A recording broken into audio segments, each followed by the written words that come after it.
প্রযুক্তির update YouTube চ্যানেলের পক্ষ থেকে ভিউয়ার্স আপনাদের স্বাগত। চলতি সপ্তাহে অর্থাৎ আগস্টের শেষের দিকেই প্রকাশ হতে যাচ্ছে 13,500 জনের প্রাথমিক শিক্ষক বিজ্ঞপ্তি একটি। প্রাথমিক শিক্ষা অধিদপ্তরের মহাপরিচালক নূর মোহাম্মদ শামসুজ্জামান কিশোরগঞ্জের এক মত বিনিময় সভায় সেটা তিনি প্রকাশ করেছেন, যেখানে তিনি দেখিয়ে দিয়েছেন যে চলতি সপ্তাহেই প্রাথমিক বিদ্যালয়ে 13,500 জন একটি নিয়োগ বিজ্ঞপ্তি প্রকাশ করা হবে। এরই লক্ষ্যে সমস্ত কাজই তারা শেষ করে দিয়েছে। ভিউয়ার্স, আপনারা সেই বিজ্ঞপ্তিটা নিজেই দেখে নিন এবং স্ক্রিনের মধ্যে আমি দেখিয়ে দিচ্ছি। ভিউয়ার্স, একটা রিকোয়েস্ট, চাকরি বিষয়ে যে কোনো ভিডিও পেতে চ্যানেলটা সাবস্ক্রাইব করবেন আর একটা লাইক করবেন। ধন্যবাদ ভিউয়ার্স। ভিউয়ার্স, আপনারা সেই বিজ্ঞপ্তিটি দেখতে পাচ্ছেন যে এ সপ্তাহেই প্রাথমিক বিদ্যালয়ে সহকারী শিক্ষক নিয়োগ প্রকাশ করা হবে।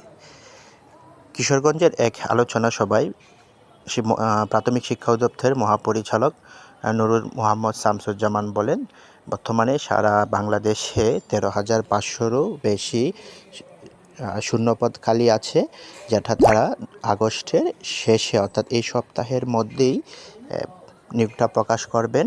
এবং তিনি আরও বলেন যে এই সপ্তাহের মধ্যে যদি নিয়োগটা প্রকাশ করা হয় এবং চলতি বছরে অর্থাৎ 2025 সালের মধ্যেই এই নিয়োগ প্রক্রিয়া সম্পন্ন করা হবে, তারই লক্ষ্যে সরকার কাজ করে যাচ্ছে। এই আপডেটটা প্রকাশ করে 23 আগস্ট শনিবার দুপুর কিশোরগঞ্জের একাডেমির মধ্যে মত বিনিময় সভায় তিনি এই মন্তব্যটি করেন। তাহলে ভিউয়ার্স, আমি আপডেটটা সম্পূর্ণটাই দিয়ে দিচ্ছি, আপনারা একটু ইচ্ছা করলে এখান থেকে দেখে নেবেন। ভিউয়ার্স, আমার এই চ্যানেলের মধ্যে চাকরি বিষয়ে আপডেট প্রকাশ করা এবং যে কোনো আপডেট বিষয়ে প্রকাশ করা, আপনারা ভিডিওগুলো দেখতে চ্যানেলটা সাবস্ক্রাইব করে রাখবেন।